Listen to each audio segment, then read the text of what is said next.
Bueno, pues un saludo a todos los televidentes, o como se llama esto, no sé si son televidentes o internautas, como sea, que esto les sirva de algo, que les aproveche y que sean fieles a Dios. Punto. Hay que ser fieles a Dios. Siempre vivir en gracia de Dios. Es lo más importante de la vida. Nunca faltar a Dios. Ser fieles siempre. Es la única garantía de tener una buena muerte. Porque el que vive en pecado, pues morirá en pecado. Sentido común. Si siempre vivimos en gracia de Dios, tenemos la esperanza de morir en gracia de Dios, que es lo más importante de la vida. Morir en gracia de Dios para que Él nos reciba. Habrá el día que nos llame a su presencia. La bendición de Dios Todopoderoso, Padre, Hijo y Espíritu Santo, descienda sobre nosotros y permanezca para siempre. Amén.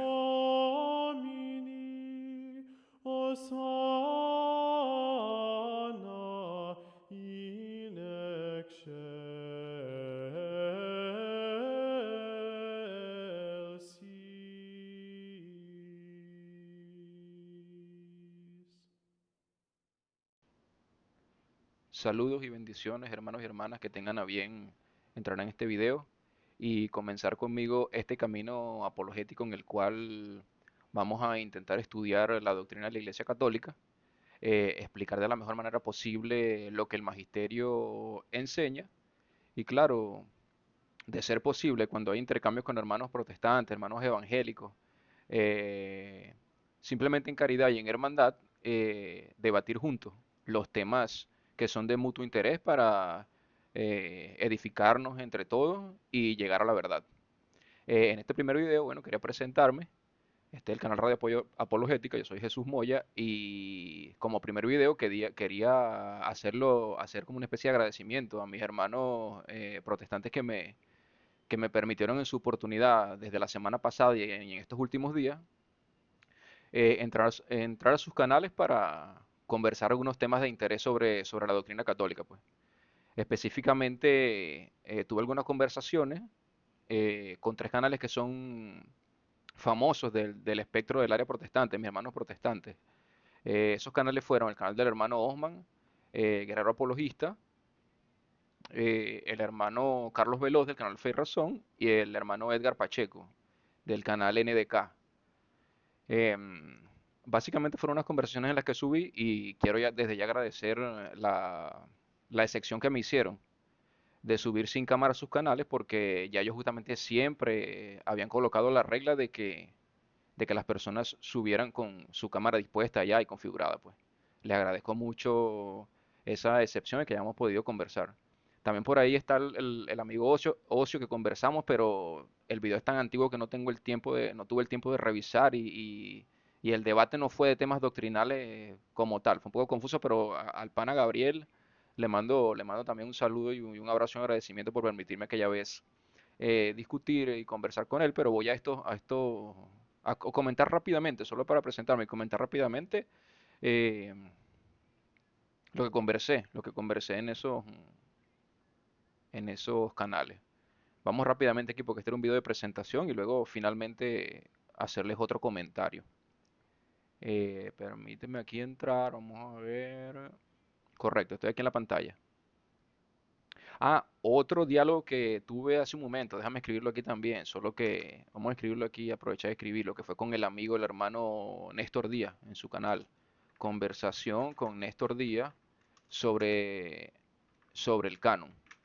Vamos a dar esto de último porque en esa conversación con Néstor Díaz hubo una planificación de demostración de argumentos, no digamos debate, va a ser una conversación en la cual yo propuse una tesis, él estuvo de acuerdo y bueno, al final se las comento. Vamos primero a comentar rápidamente entonces aquí lo que sucedió. Primero, tuve una conversación con el hermano Osman, con el hermano Pacheco y Carlos, justamente sobre la Inmaculada Concepción. Básicamente ahí fue que giró la primera discusión.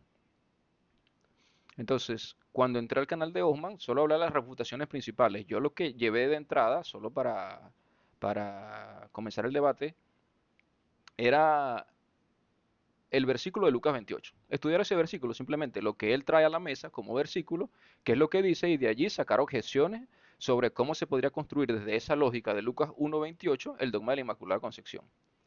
Ahí yo le comenté, mira Osman, el versículo, como tiene el término que es aritomene, lo podemos leer literalmente, básicamente, si hacemos esa traslación desde el griego, llegar a la conclusión de que justamente el ángel está diciéndole a María, alégrate, la que ha sido permanente, la que ha sido y permanece plenamente agraciada. Yo le dije, Osman, si ella ha sido desde antes y permanece plenamente agraciada, debemos empezar de allí a sacar conclusiones luego. ¿Me entiendes? ¿Cuándo se dio pecado o no en María? ¿En qué momento ella es agraciada? ¿Hasta qué punto tiene esa gracia? Podemos inferir entonces del ángel que en el punto en el cual se le da ese anuncio, el ángel enviado por Dios le dice, alégrate, la que ha sido y permanece plenamente agraciada, quiere decir que hasta el momento de la anunciación, ella estaba llena, plena de gracia, y si en algo pleno, repleto de gracia, le decía yo a Osman, no hay espacio para el pecado, ¿cómo podría en ella habitar el pecado? Y en ese momento Osman me da una muy buena objeción. Él me dice, donde sobreabunda la gracia, sobreabunda el pecado. Correcto. Es un punto que básicamente está reflejando que cuando hay pecado, la gracia va a suplir esa falta y va a reconciliar nuestra amistad con Dios. Pero ¿qué sucede en el caso de María y por qué Romanos no aplicaría en este caso específico? Porque ya María viene de un estado de gracia que el mismo ángel lo está diciendo. Ella siempre estuvo en gracia, desde un momento cero, vamos a ponerlo, hasta el momento de la anunciación. Ahí no puede haber sobreabundado el pecado nunca porque el ángel ya dice que si ella siempre estuvo en estado de gracia de forma permanente y anticipada, entonces no puede estar el pecado allí presente. O en todo caso debería haber en la escritura alguna evidencia de que ella fue limpiada en ese lapso de pecado en algún momento y no se encuentra. Eso primero en la parte de Osman. Luego vino el video con el hermano Carlos Veloz. Ahí cuando entro con el hermano Carlos Veloz, él me pide básicamente que le dé un versículo en la Biblia, algo un poco más... exacto, él no me pidió justamente el versículo, aunque yo apelé a la literalidad, él me pidió una conclusión teológica, pero yo para resumir coloqué la literalidad en este caso para resumir el argumento, o sea, que apareciera algo en la Biblia directamente de que María nació inmaculada. Yo le concedí que no aparecía algo directamente que María fuera inmaculada, pero tampoco aparece algo que me diga que exista la palabra Trinidad o que me diga el canon de las Escrituras. Yo sé que este argumento se ha escuchado mucho, es un argumento repetitivo, pero es un argumento que es válido. No procede la literalidad ni para el lado, en este caso de Carlos, o de mis hermanos evangélicos que pidan literalidad, ni para el caso de esos elementos que también fueron confirmados por la doctrina luego.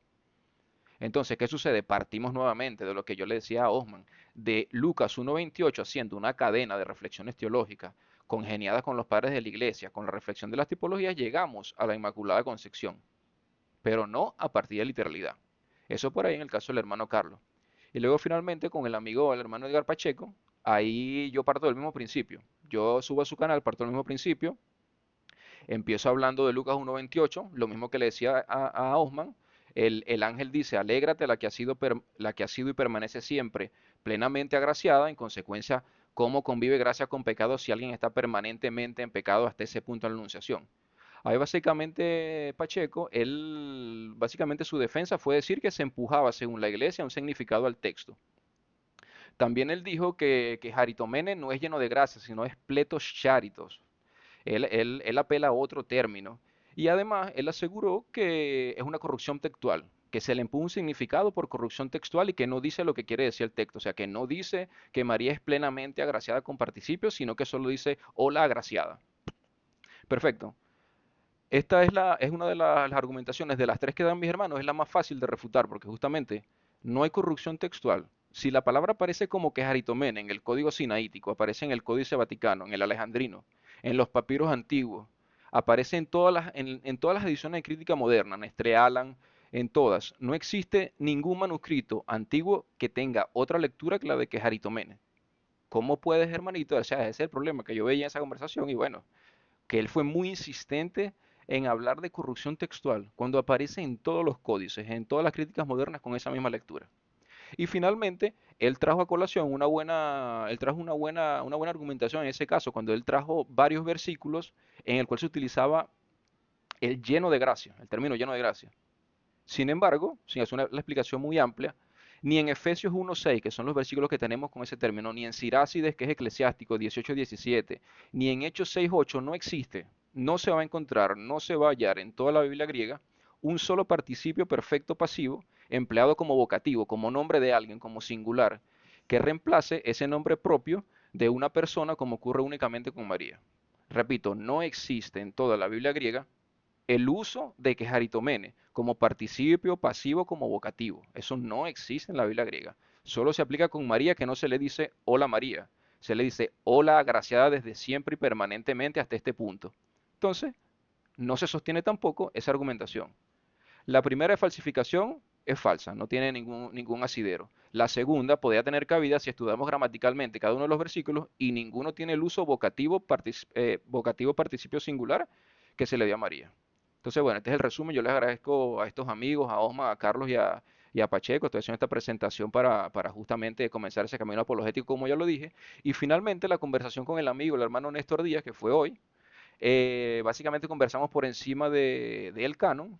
Y para no hacerlo muy largo, colocamos vamos a decirlo reto, no me gusta esa palabra porque no queremos confrontar. Yo se lo dije al final de hacer esa comprobación porque no nos estamos entendiendo los argumentos. Yo compartía su razonamiento en un punto, pero él no me entendía lo que yo le quería decir y yo tampoco le entendía muchas veces lo que él me estaba diciendo. Entonces yo para resolver, yo lo que pensé fue, yo le dije, oye, Néstor, vamos a hacer lo siguiente. Simplemente, como tú dices que los criterios son suficientes, simplemente aplicación de criterios y ya de esos cuatro criterios que tú dices, vamos a investigar de todos los libros del Antiguo Testamento. Si un solo libro no cumple con los cuatro criterios al mismo tiempo, como tú lo estás asegurando, yo tengo la razón. Y si todos los libros cumplen con todos los cuatro criterios al mismo tiempo de su reconocimiento, tú tienes la razón. Entonces, esa fue la conversación con Néstor, al que también agradezco la excepción en ese momento. Ese especie de conversatorio lo combinamos para el día 9 de enero de 2026, a las 2 de la tarde. Bueno, yo voy a estar conectado antes, luego voy a verificar con Néstor su uso horario, pero sería más o menos, habría que convenir, pues yo diría el viernes en la tarde, viernes 9 de febrero en la tarde. Entonces, este quería que fuera mi primer video para agradecer a esos hermanos, agradecer a todas las personas en el chat con las que siempre debatí. Me acuerdo ahorita de varios compañeros en el chat, de varios hermanos con los que hablamos, de Ángel CRC, me acuerdo de Princess también, de Patricia Gastelum, de Mayra. Hablé también con Xavier Corpus, creo que es el nombre.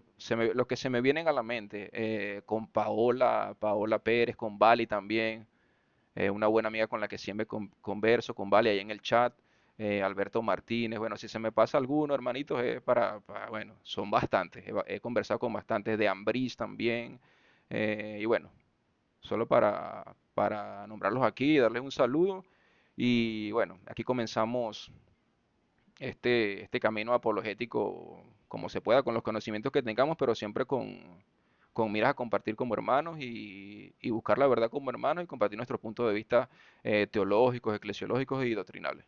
Entonces, hasta aquí lo dejo y agradecido por su atención. Nos vemos en una próxima oportunidad.